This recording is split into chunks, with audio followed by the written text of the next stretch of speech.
the difference of the font family will be the same. Oh, let's see the differences of their font size and font weight. Okay, so now we are on the same page on which we are working on. Okay, now let me remove these lines for now. Okay, and let's put a heading tag, that is h1 tag.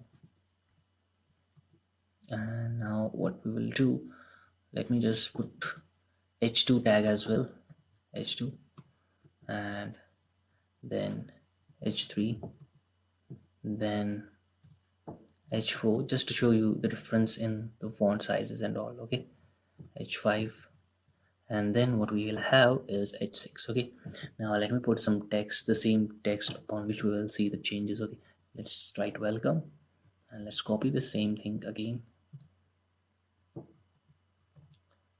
Now we will see the difference in the font size of all these headings from 1 to 6.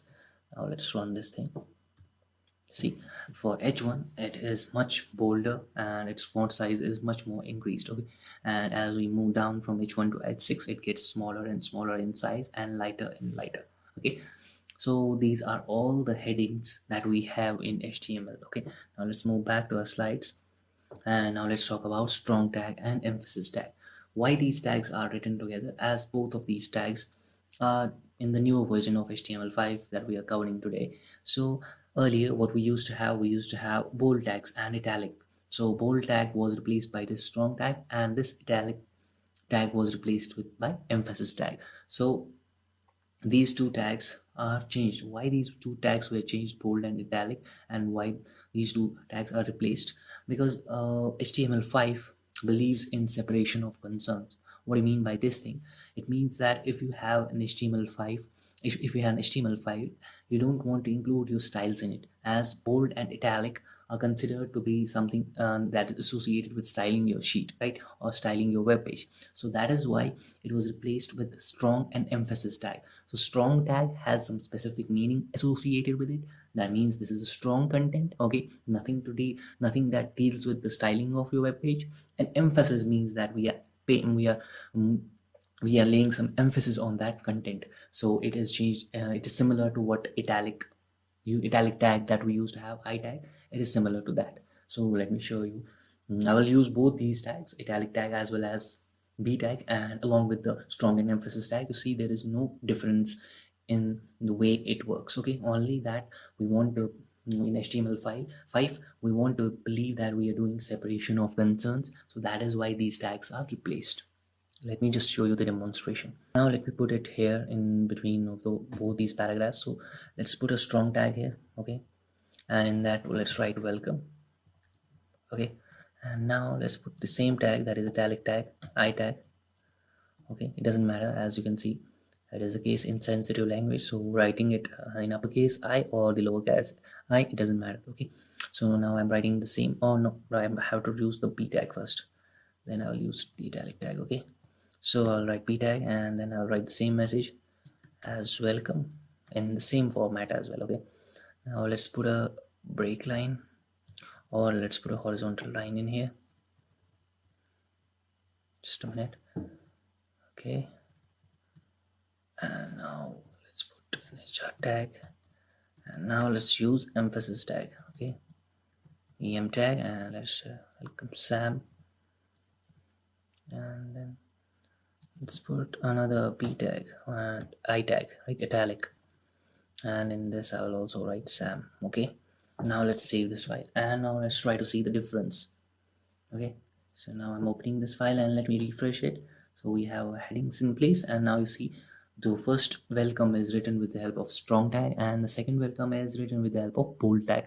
So there is no difference between these two tags. Okay, and then we have Sam and Sam written both in italic, or emphasis tag is used, right? So now it is clear that both these tags do the same thing, but just that HTML5 believes that we need to separate our concerns. That means if you're trying to do something that is related to the structure of your page, you should do it in the HTML file, right, in the separate HTML file. Now if you're dealing with something that is associated with styling that sheet, it should be done in a separate file.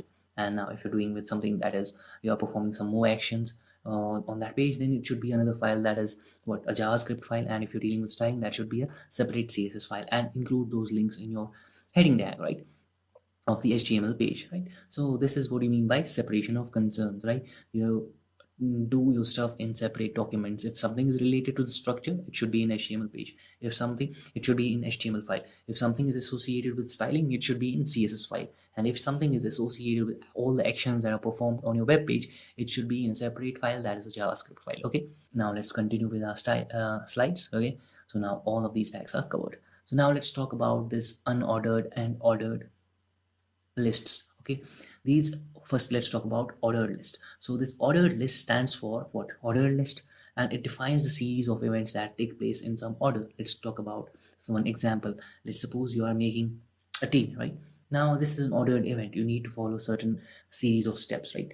First you go into the kitchen, then you pick up the utensil, then you see if all the ingredients are available or not, then you start making or start following the procedure. So there will be some steps, right? Step 1, step 2, step 3, step 4. So these are all the steps that you need to follow in order to make a good tea, or in order to make, even if it's not good but you are making a tea, so you need to follow some kind of some kind of steps, right? So it looks like a flow chart, right? So there is a proper flow. You cannot just put ingredients without picking up the utensil, right? So there is a proper order that you should maintain, right? So that therein you will find this order list handy, right? Therein you should use this ordered list, wherein you have some series of events taking place one after the other. Okay, now let's suppose you don't have any specific order, then what should you use? You should go for unordered lists. Okay, it is used for defining the series of events that doesn't take place whether in order, right? There is no order in it. Now if you talk about the example of unordered list, let's talk about your hobbies, right? Your hobbies, there's no specific order that you like.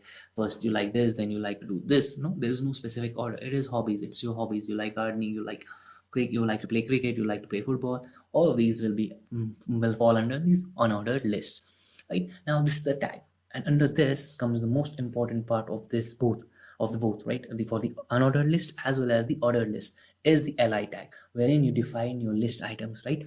Let's suppose you're talking about your hobbies, and now you want to write those hobbies. You have to use the li tag, that is list item tag. It comes inside, or it's used inside the unordered list as well as the ordered list to define the events, defining those events. Okay, now let's see the demonstration of this, and we will use both the examples as the unordered list as well as what? Ordered list.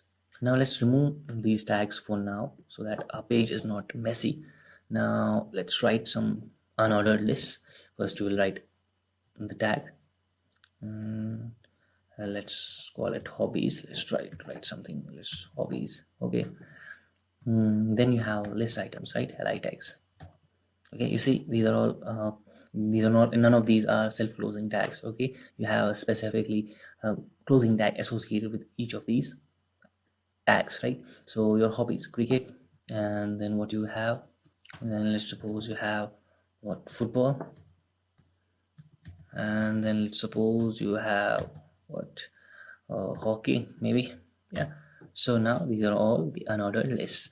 Now let's suppose you have some ordered list, making a tea, or how to make a tea. Make a tea, right? Making a tea or make a tea, or let's call it tea. Okay, and we have some steps associated. Let's call those steps li, and first step is go to the kitchen. Go to the kitchen, right? And then we have some other steps, right? Let's call them ABC, and then another step, let's call it DEF, right? And now another step is there, let's call it GH. Okay, so now let's save this file, and now let's run this, and let me just refresh this page. Now you see hobbies, your hobbies are cricket, football, and hockey, right? These are all unordered lists wherein your order is not necessary, right, in your hobbies. And now if you're making a tea, you have to first go to the kitchen, then find the utensils if they are available. Then the next step is finding the ingredients if they are available or not. Then finally you will start making your tea, right? So this is how your unordered lists and ordered lists will look like. Okay,